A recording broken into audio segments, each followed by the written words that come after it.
Good morning, Happy Valley, and welcome back to another edition of the PSU 365 podcast on PennState.rivals.com. I'm your host, Richie Schnyderite, joined as always on our weekly basis at this point. I'm with Joey Klender, our wrestling analyst. We're talking some Penn State wrestling. Big match tonight against Michigan. But before we even get to that, I want to do a quick little recap of last week just because it was such a dominant performance by Penn State, winning the duel 46-0 against Indiana. Yeah, not giving up a single takedown. Yeah, that too. Which is pretty impressive. It was a great performance from everybody. I was super impressed with Braden Davis. He got himself out of some really sticky situations in his match. And Tyler Kasich was awesome as well. Got the tech fall over Graham Rooks, is ranked 14th. And everybody pretty much looked normal. The only person I'm starting to get a little concerned about is Bo Bartlett. This is the second straight week that we've kind of had a close match with him. And granted, Danny Fangaro is kind of like a longer and lanky guy, and Bo is a little shorter and stockier. So it always makes things, even if you are on paper the better wrestler, it's tough to kind of get in on those lankier guys because they're just able to counter pretty much everything. But I don't know. It's not that I'm concerned that something drastic is going to happen where he's not still one of the best wrestlers in the country, but I just kind of feel like he needs to get some of his confidence back that he had late last year, early this year. I just want to see him maybe get to some attacks and put some points on the board. He has an opportunity to do that tonight. So actually this whole weekend, Sunday as well. So but all in all, you couldn't have asked for a better performance. Last Sunday, as I said, no takedowns given up from anybody on the roster. So it was really, really impressive. Very impressive performance. Yeah, huge performance from Penn State. I'm looking at 4 tech falls, a couple majors. Yep. Everyone basically did their job. But now Braden Davis and Tyler Kasich are both ranked now. Finally, I know we talked about that last week, and it just took a dominant performance against Indiana, basically. Right. But they're both ranked, and the only thing I have to question about this one, is there any concern about Bernie Truax not being out there? No, he was apparently dealing with an illness last weekend, and so they gave Josh Barr the nod, and he looked great. He's a big-time recruit, and he's a true freshman. He went out and got a major, and he looked excellent. So I just believe what I've heard, and that was Truax was kind of under the weather last weekend. It was cold and windy up at State College, and he's probably just dealing with a little bug, and it's probably a good time to give Barr his first, rec hall experience. So, not too concerned. I believe we'll see Truax all weekend. Okay, awesome. I know he's listening to the preview for on Penn State. Go with PSU Sports or whatever. But let's start talking about that match. It's a big one. Number 1 versus number 5, out in the Chrysler Center in Michigan. What's kind of your just original or first thoughts, I guess? Well, there's a lot of really good matchups, and this is going to be kind of where the younger guys get a good benchmark of where they are in terms of halfway through the year. With Davis, with Kasich, and with Mez and Brink especially. Davis, he's looked really, really good. He's obviously established himself as the starter at 125. And he's had some really good matches. Like last weekend, he was very impressive. He got out of a lot of very sticky situations. He just looked great. Michael DiAugustino, he's a transfer from Northwestern. Very talented kid. It's going to be a really good test for Davis. It's going to be a good preview to see kind of where he is. It almost kind of reminds me of when Nico Megaludis was a freshman and he was, just demolishing everybody. And then he had Zach Sanders from Minnesota, and that was kind of his first tough match. And, he lost that match, but, he came out as a true freshman at the national tournament and took second, went all the way to the finals. So it's just a good benchmark. It's a good kind of test to see where these guys are. Obviously, they're ranked now and they're getting up in the top 15, and that's very encouraging. But we're getting to a point where they're going to have, 2, 3, 4 really tough matches in a row. And, things are going to be a little more interesting. Same with Kasich. He's got Austin Gomez, who started at Iowa State, then went to Wisconsin. Now he's in Michigan, and in Ann Arbor. So That's another really tough match. Gomez is a super funky guy. He's got great upper body attacks. He's very fun to watch. Kasich's been super impressive, and so I think that this matchup is going to be a little more interesting than people think. You got a true freshman going up against a guy who's on his third team. I believe he's in his 6th year of eligibility due to injuries. Yeah. So it's a lot of experience versus a little bit of experience, but Kasich has just really been impressive. He looked awesome last weekend against Rooks, and so I think that match is going to be a little more interesting. I will say that I do think that we drop both those matches. Okay. Huh. I don't think that they're going to be majors or anything like that. I think that they're going to be pretty close matches, and I could even see Davis and Kasich squeaking out victories in some instances. But I just kind of feel like it's a little more realistic to kind of think that they're gonna kind of see what it's like to wrestle the best of the best in the country this weekend, and at least tonight. And Yeah. so I think it's going to be a good test. The same goes with Mitch Messenbrink. Now, Mitch has really been great. I've praised him pretty much every podcast we've gotten an opportunity to talk about him. He's super exciting, great attacks, just doesn't stop. But Cameron Amin is no joke, and so that's what is kind of going to make this interesting, because Mitch is always on the attack. He's very offensive. He's got a lot of really good shots, and he can finish everything. Amin, on the other hand, is more defensive, and he doesn't take as many shots. And so I think that there's a good chance that Mitch can win this match if he sticks to his game plan and he's able to execute it. The thing that makes it difficult is the Amins. Every single one of them that's come through Michigan has been very hard-nosed, they're very disciplined, and they're very tough kids. And so I think that Mitch has to just get to his attacks and do whatever he can to finish his shots, and I think he'll be okay. Another thing that's going to work in his favor is that since Amin is very defensive and Mitch is very offensive, I think Amin is going to have to be careful with stall calls. I was actually saying last night, I wish I could bet on this match and bet that Amin takes 2 stall calls. I guarantee you Mitch gets a point out of a stall call, out of stall calls this match, just because Amin is not super offensive, but Mitch is just nonstop. So I think that Mitch is going to win this match. I really do. I think that we only drop 25 and 49 realistically. There's other good matchups like Starachi and Griffith, but I just think Starachi's kind of like established that he's head and shoulders above everybody. He doesn't even look like he's trying half the time. And Kirk and Davison is like another good match, but I think Kirk's kind of, I wouldn't say he's on the same level of dominance as Starachi, but what he's done thus far has been super impressive, and I think that it's pretty apparent that he's the favorite at heavyweight, especially because Stevenson's not going to come back, and there was rumors about that earlier in the year and everything like that. But just based on Kirk's performances thus far, the All-Star match and all the other matches, it's looked excellent. So, yeah, I mean, I think Penn State has a good chance to win at least 7 of these matches. I could see 33 getting kind of dicey with Ragusin and Nittany, but if you're just going to go in ranking here, I'm going to go Nittany, and I'm not really ever going to pick the non-Penn State guy. But, I mean, there's a couple of toss-ups in there, but I think Penn State has a very good chance to win 7 of these matches tonight. Yeah, I know you already kind of mentioned, you talked a ton about the Davis match, and it sounds like you think he's probably going to lose that one, you said?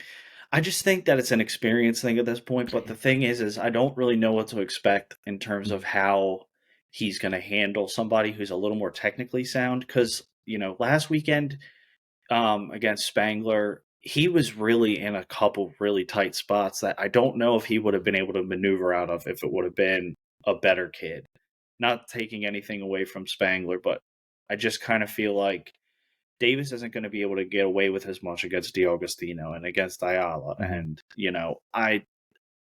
25 is also very up in the air. I think that is the one weight class where I think you can pretty much put everybody's name on a dartboard and just throw a dart at it. And the rankings have constantly switched up. There's not been a consistent number 1 in weeks. And so, I'm not saying Davis can't win, because I think that we could win 10 matches. I really do.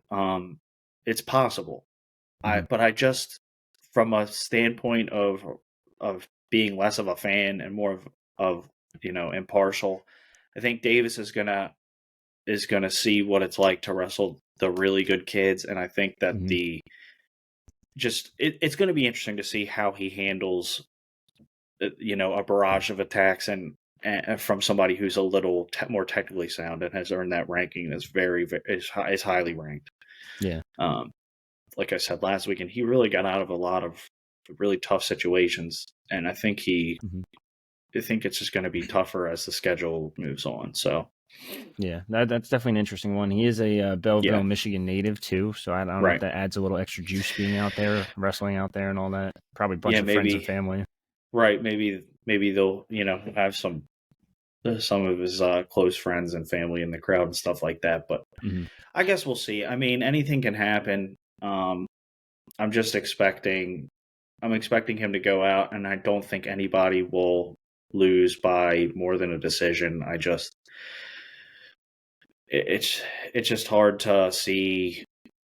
It's hard to see a path right now where he goes out and puts on performances like he has in the past, just because, D'Agostino is just technically a better wrestler than anyone I think Davis has really faced to this point. Yeah. Now, the next one's interesting. You also touched on this one a little bit already. It's Aaron Nittany versus Dylan Ragusin. Now, he technically wasn't supposed to even wrestle this year. He was supposed to redshirt. And then Chris Cannon was supposed to take that spot to transfer from Northwestern, but obviously injury happened, and now he's no longer redshirting. And that's probably one of the closer matches in terms of rankings. Do you think that's how it's going to play out?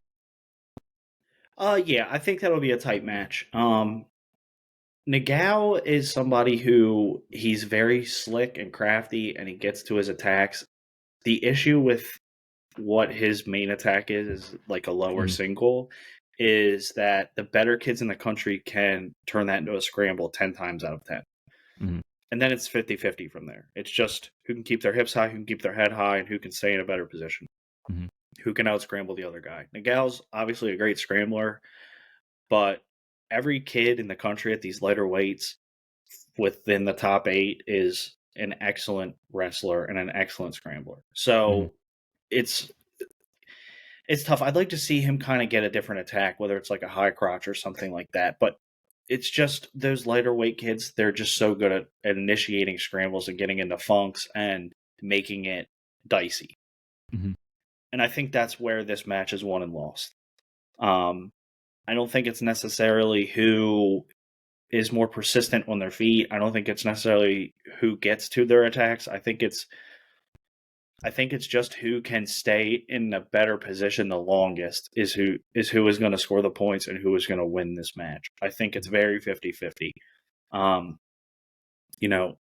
Nagao was able to have a lot of his shots neutralized by Crookham against Lehigh when we wrestled Lehigh earlier this year, and that's what I kind of worry about. Is I think there's not necessarily an easy way, but I think there's a game plan to beat him if you prepare the right way, and I think that Nagao is going to need another attack if he wants to be in the finals at nationals this year. I don't know if he can get there necessarily if he sticks this one attack, because the kids that are ranked high are just able to neutralize it too easy. Yeah. And on top of that, Crookham, Vito especially, is like next to impossible to score on. I mean, it makes things very, very dicey for Nagao with these higher ranked kids, because everybody's super solid and everybody's super solid in every position. You get away with that stuff like at the heavier weights, but not the lighter weights. The kids are just too quick. Yeah. No, totally get it. 141 pound. It's Bo Bartlett versus Sergio Lemley. Lemley's number 25 overall. Now that's similarly ranked to Danny Fangaro last week.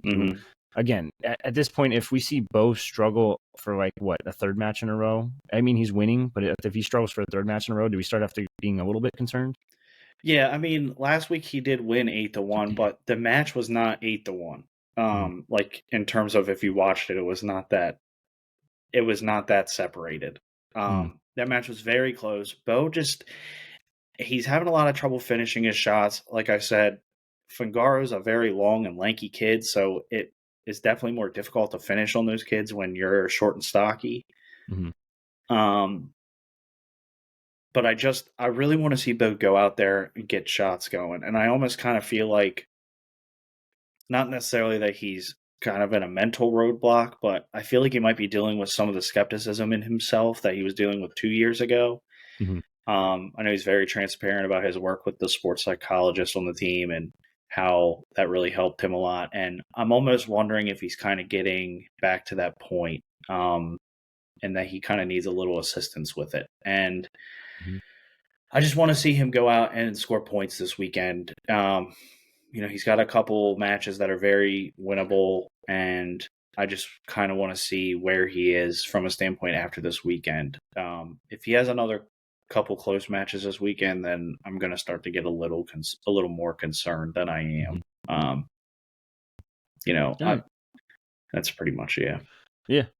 Next one's 149 pounds. You kind of touched a lot on this one before. Yeah. Tyler Kasich going against Austin Gomez, the 2-time transfer from Iowa State to Wisconsin to now Michigan. So I know you kind of think Kasich's probably not going to pull this out, but again, it's similar to Braden, if I recall. You said he could pull it out. Yeah. Kasich has looked really good up to this point. And one of the things that he scored a lot of points on last weekend, which I believe it was some kind of double underhook and just kind of, toss the guy. But you're not going to get away with that with Gomez. That's like his bread and butter. Gomez is super exciting to watch. Him and Bryson Donian have had some matches for like the ages over the last couple of years. The kid from Virginia Tech who's like, he's literally never in a boring match. Yeah. It's going to be a tough match for Tyler to win. But Gomez is, he's susceptible to some things. I think this is an experience thing, and I think this is another kind of, I've used this word like 500,000 times already this podcast, but this is a great benchmark to see where he is. Yeah. I think really Kasich is making a very interesting point to is bringing up a lot of questions as to what's going to happen when Shane Van Ness comes back next year. Mm-hmm.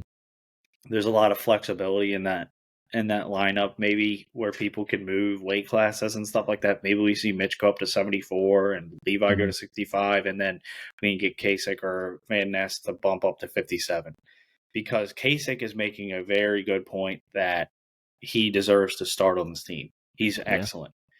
And, there's a lot of guys that aren't starters on this team that would definitely start somewhere else. And like the way Kasich has come out and just really won that spot. I mean, 25-49 at the beginning of the year. Well, okay, let's fast forward a little bit. 25-49 after Van Ness got hurt. We're super up in the air. Davis has come out and absolutely won that spot. There's not a question he's the best guy.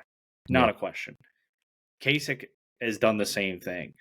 He's obviously the best guy at that weight other than Van Ness. Next year is going to be super interesting to see what happens with the lineup. But Kasich's, he's going to get to hit Gomez a couple more times. He's probably going to hit him at Big Tens. He's probably going to hit him at Nationals. So the other thing is Penn State's like notorious for not doing super well individually at the Big Ten tournament. And then when Nationals comes around, these kids wrestle the second time and the game plan's completely changed and perfect. So I wouldn't necessarily say that Kasich's going to empty the tank trying to win this match, because you don't want to give away all of it. I think Kale would be more concerned if they hit the finals or in the semis at Nationals, and Kasich might have a little something for him that Gomez doesn't necessarily know about. But yeah, I would probably I'm just going to give a nod to Gomez on this one. Gomez is super impressive, and he's a really fun kid to watch. Also a great kid and big fan of his. But yeah, I think this is going to be a good test for Tyler Kasich. Yeah, I mean, definitely interesting through 4 matches. It's potentially two losses potentially right there. Right, but you could also have 4 wins in a row, so it could go really either way. 157 pounds. Levi Haynes is going against Will Lewin, 2-time All-American, 4-time NCAA qualifier, maybe 5-time. I think this is his 5th year actually, so never mind. I take that back. Yeah. They say grad, they say senior Right. plus. These COVID Right. years, you throw that in. There's a ninth Uh-huh. year guy. No, it's Yeah, crazy. college football, that dude from Yeah, Miami. absolutely Yeah. crazy. Like, Yeah. Yeah, this is another good match. I mean, this one went to overtime last year. This was the Bryce Jordan duel last year. mhm, And Haynes squeaked out a win in overtime. yeah, Lawan is, from what he said earlier this week, super excited to wrestle Haynes. Now, I'm going to take Haynes in this one. Levi's looked really good. mhm, He had a tough match against Oregon State as well, same as Bo, mhm, but Levi's kind of taken away any skepticism I've had in terms of his performances. He's looked really good, and I think he'll win this match mhm. by decision. Okay, awesome, simple enough. Yeah. 165. Mitch Messenbrink, another freshman, is going to go up against, where am I looking? Cameron Amin, Mhm. Michigan guy, ranked number 7 overall. I know you had a lot of hype for Mitch last week. Do you still buy into that hype? And can he pull off this upset? 100%. Yeah. I think, like I said, Mitch's nonstop offense. Amin's more defensive. Mm-hmm. All of the Amins that have come through Michigan have been excellent wrestlers. Mm-hmm. Amin's like a synonymous name with Michigan anymore. So, Yeah. but Mitch is just so offensive. I just think that he's really gonna push the pace. I think he's gonna win this match. Mm-hmm. I'd be more concerned with Amin and potentially getting a few stall calls. I guess we'll see. But Mitch is just like, he just has so many different attacks, and he's so offensive. He never stops. Mm-hmm. That's what makes this matchup really interesting. It's because it's like the unstoppable force versus the immovable object. That's what that kind of reminds me of. So yeah, but I still hold my prediction that Mitch is in the finals and wins it this year. I really do think that. I think he's going to be a true freshman national champion. Okay, awesome. Next one's an interesting one. It's Carter Starachi. It's 174 pounds, obviously number 1 ranked. Is going against Shane Griffith, the Stanford transfer. Now, earlier this week, I believe it was, Griffith was talking with Flow Wrestling, and he actually said he thinks he's capable of beating Starachi. Now, do you think he's capable of beating Starachi? I don't think anyone's capable of beating Carter Starachi at this point. That's fair. I don't believe it.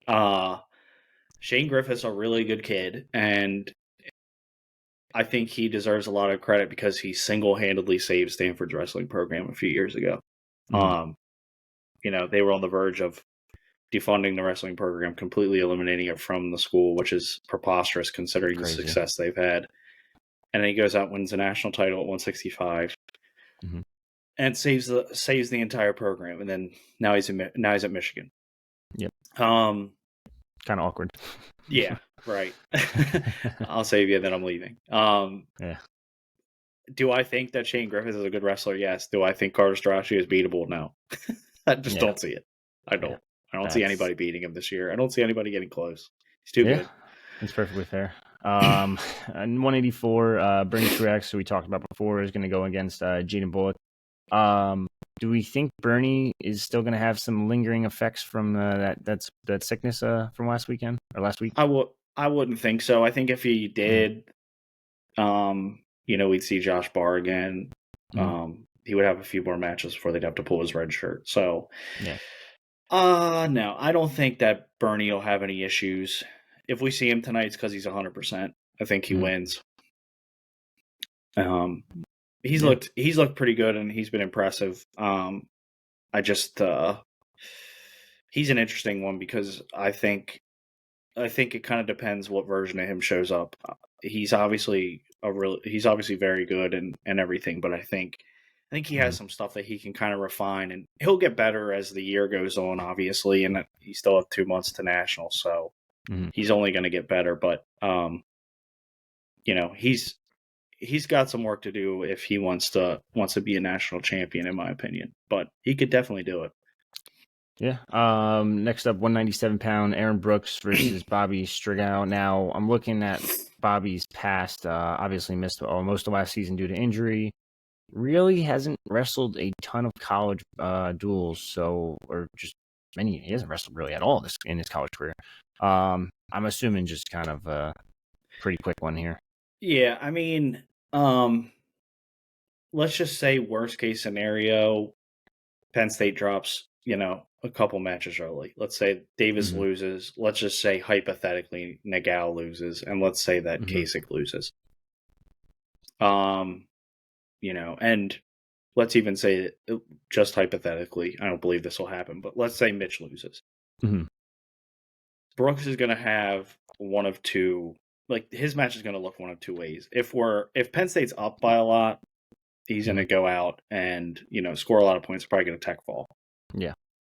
If all of those losses happen, if 25 happens, 33, 49, and 65, let's say Penn State loses all those matches, Brooks is going to have to he's going to have to go get a pin. He's either pretty much Brooks's match is insurance at this point. Mhm. It's probably a guaranteed win, and it's probably 5 or 6 points. But depending on the situation, I think we'll see how he wrestles. Yeah, fair enough. So, yeah. Last but not least, heavyweight number one, obviously Kirk for Penn State is going against Lucas Davison, looking now 2-time All-American, former 197 pounder, now at heavy, or was a heavyweight last year actually too. What do you think? This is just an easy one for Kirk, and it's just kind of a solid test, ramping up the Big Ten schedule a little bit. I wouldn't say it's easy. It's definitely going to be a tougher match than he's had as of late. But Kirk's looked really good this year. I really am pulling for him to win a national championship because, I think he has just kind of Mason Paris and then Gable Steveson the last couple of years. It's just kind of it just kind of sucks to be in that weight class at that time when you have those two guys. But yeah, they're gone. Yeah, I think Kirk wins, and I think I'm interested to see how we talk about Starachi and how he's like head and shoulders above everybody, and I said that I don't think Kirk's necessarily on that level, but I do think that he's kind of started to establish himself as the best guy at heavyweight in the country, and he's starting to kind of put a little gap. I mean, obviously there's Hendrickson of Air Force, who he wrestled at the All-Star meet and just demolished. And there was still some speculation about maybe he was injured from Worlds, but I think we're gonna see where Kirk is in terms of how much better he is than the top 5 guys tonight. I think I really hope I get to see some good offense out of him tonight. Kind of put everybody at heavyweight on watch. Yeah. So. And that's all of them for tonight's match, at least 6 p.m. tonight, Chrysler Center. Obviously, if you're not going out to Michigan, it will be on the Big Ten Network, I believe. Yep. You can listen to it on the radio via Lion Vision at gopsusports.com. I believe. Yeah, no, that's pretty much it for this. Any final thoughts before we talk a little Michigan State real quick? No, I will say that I do think that we do drop a couple matches in this duel. Realistically, it's 25 and 49, and 33 for what it's worth is probably a toss-up. So, but if we get down early, I don't think people should be super frustrated. We have such a solid back half of the lineup that we'll be fine. Yeah, most definitely. Kind of carries the weight. See what he did there? Anyway, no more jokes for the day. That was bad. What do you call it? They will also wrestle at Michigan State this weekend on Sunday. Right. That one will not be on TV. That's on BTN Plus Sunday at 1 p.m. I'm not going to make you go through the whole thing. Is there anything that really stands out? I know there's one matchup that kind of looks pretty good, but the rest isn't. Yeah. Yeah. 65 is Fish and Mesenbrink. Mitch has quite the weekend ahead of him. He walks out of this, it's going to be pretty impressive if he comes out of it with 2 victories. If he walks out of this weekend winning both matches, I would have to think he's got to be ranked in the top 6. Yeah, that's probably fair. But for the rest of it, I mean, Haynes and Saldate is a good match. The rest of it's kind of There's not too much to get excited about, I guess. I mean, I think it's going to be, at least 9 of 10. Yeah, for Penn State. So seems like a very easy Sunday, at least for Penn State. Tonight's a little bit harder, but anything else before I shift to I know we've done this the past couple pods, but I kind of gotta shift to a little UFC talk again because that card keeps getting better and better. It sure does. I have nothing else to talk about. We can go to that. Yeah. I know I texted you the other day, but just because we were talking about it last week, but Gaethje and Holloway is now the main event. Yeah. I don't know where that came from, but yeah, I'll take it. Yeah. I'm looking forward to that because I'm a big Max Holloway fan, and he's such a precise and calculated striker. And then Gaethje is like, I really don't care if you punch me in the face. I'm going to punch you twice as hard. Yeah. I think that this fight is interesting because it's a lot like Holloway and Poirier, who fought twice. Poirier beat him both times. Mm-hmm. Poirier's like the same fighter as Gaethje, just violent. So crazy card. If I had to pick, I would probably, even though I love Max, I would say Gaethje probably wins. Mm-hmm. But we'll see, because the first time Poirier fought Holloway, he beat him on the ground. It was like easily one of the best transitions I've ever seen in terms of, I'm pretty sure he went from an armbar to a triangle and then swept him and had a mounted triangle armbar, and then was it was insane. It's still probably like my favorite submission in UFC history. But Gaethje's he was a wrestler in college, and I believe he was an All-American in 2011. Mm-hmm. But he's not as much of a jiu-jitsu practitioner as Poirier is. So that's like, it's pretty much going to be a stand-up fight from what I would think. Mm-hmm. But I think probably Gaethje probably wins that fight. Yeah, no, I'm just keep looking at this card, and it seems like Bo Nickal is actually going to have like one of the higher fights, I guess, and on the main card at least.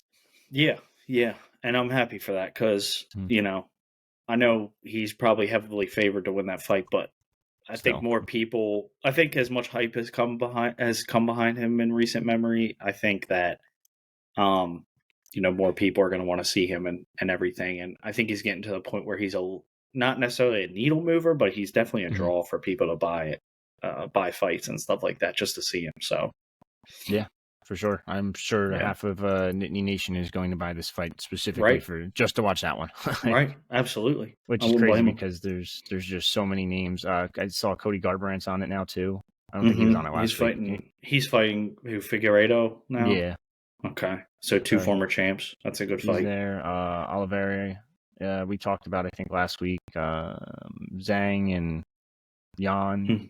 Yeah, I mean, that's the co-main, but yeah, there's a lot of good fights on this, and it's good to see Bo Nickal on there because I think if he gets a dominating performance victory, I think a lot of people are starting to just kind of fall in love with his attitude off of outside the octagon, I should say. Yeah, I mean, he's a good dude, and he's cocky too. Yeah, he's definitely people love that shit. Oh yeah, absolutely, especially today's day and age. But oh yeah, I mean, I just I wonder how much longer it's going to be until he starts to kind of get a step up. Obviously, we've talked about it in the past that Dana probably thinks he might have a little bit of a cash cow with him, so you don't want to feed him to the wolves too soon, but. I mean, it was the same thing with Conor McGregor back in the day. I mean, he was like obviously going to be a big name, but he like demanded big fights. Of course. Yeah. So I guess we'll see if Bo kind of says, I want so and so next. I don't know. I think, who's the dude? Paul Kelly? Yeah. Is that his name? I think so. I think that would be a good fight because Paul Kelly's really, really good on the ground, and Bo's obviously, who he is. So, yeah, I think that might be like a good first like big test for Bo. One. Yeah, because I don't think that the fight he's in now goes out of the first round. If we're being completely honest, he's just just eating everybody alive thus far. Well, that's kind of what you want with a big card like this. UFC 300, sure. They're going to advertise the hell out of it. I know I'm buying it. I know you're probably buying it. I know everyone else that's a Penn State fan is probably buying it. Mm-hmm. So yeah, it'll be interesting to see. But Yeah. any final thoughts, I guess, before we sign off today? I know a big match No, tonight, 5 hours from I'm now, 6 hours from now.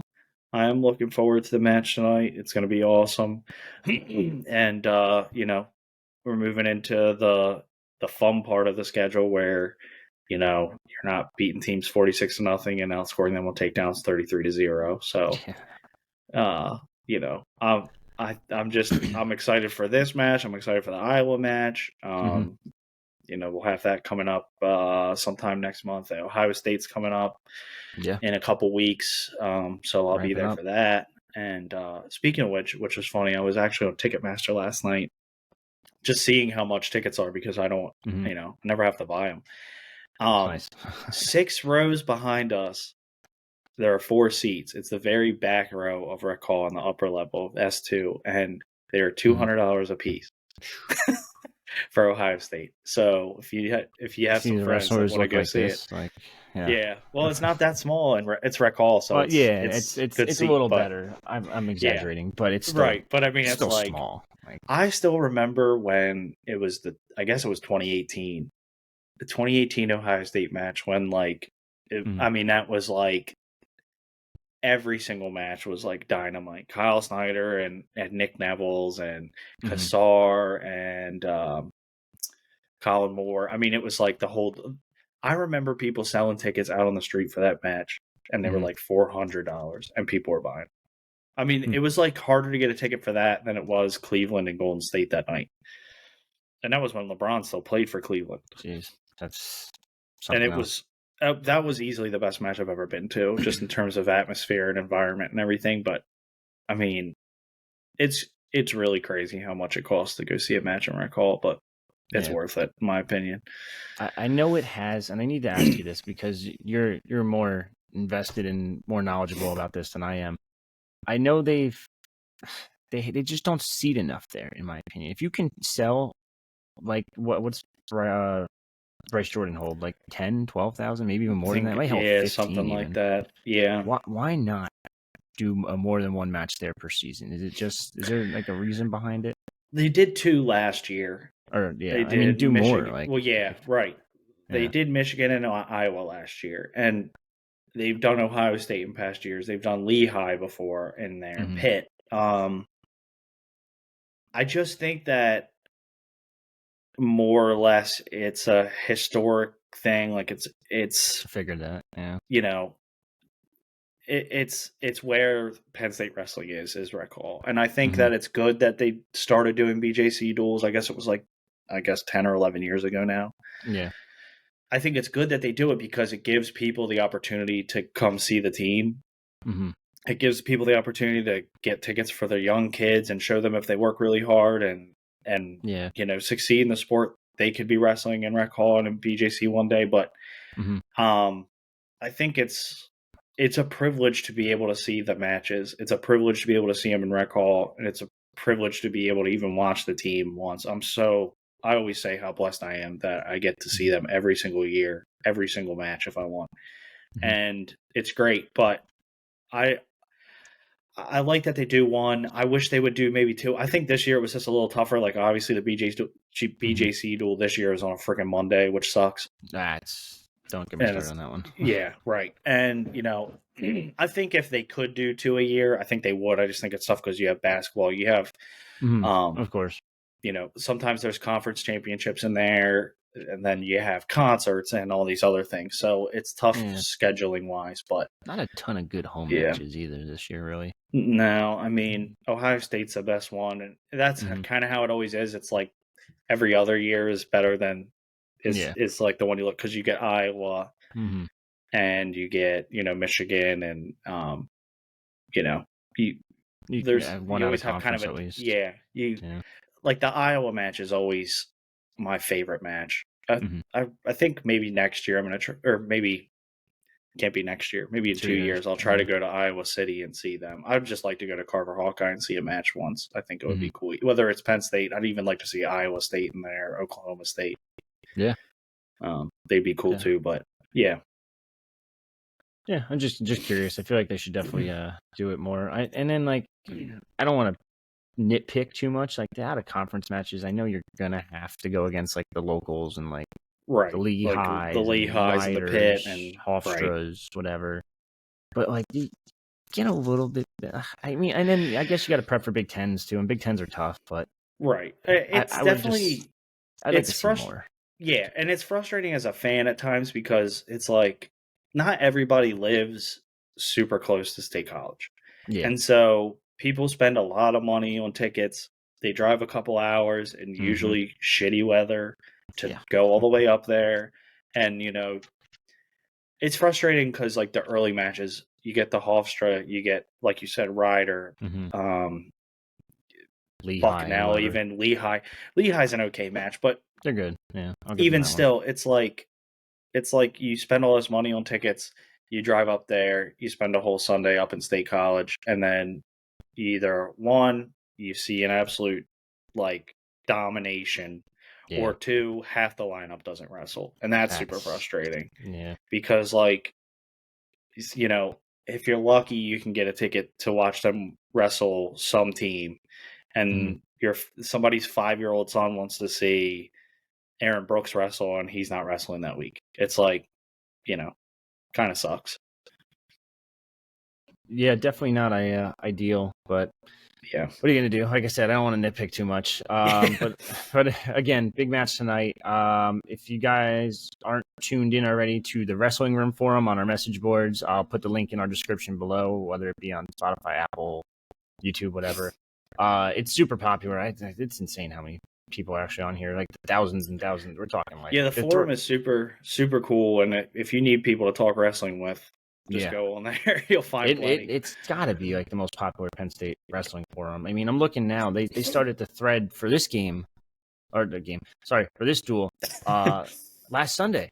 That's how excited people are. Yeah, people talk about the matches all week, and it's nice because when you meet people that know as much about the sport as you do, you immediately have a bond with them, and it's fun to kind of clash ideas and talk about, stylistic matchups and stuff like that. So the forum is awesome. I'd highly recommend, if you're a wrestling fan, go on there.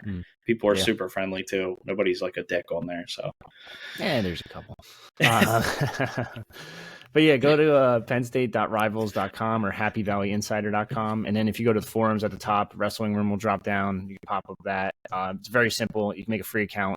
You don't even have to pay for it if you want to pay for it. We do have the premium side of things, which is not as much wrestling scoop as we'd like, but we're working on it. But we do have a ton of football scoop, basketball scoop, recruiting, all that good stuff. Also, if you're on YouTube, like I said before, hit the subscribe button down below. It's free, it's easy, helps us grow the pod, helps us get out there to more of Nittany Nation. But yeah, 6 p.m. tonight, BTN on TV, which is good, finally. Don't have to pay that stupid $9 fee for BTN Plus. And yeah, that's for me and Joey. That's another episode of the PSU 365 podcast. Signing off.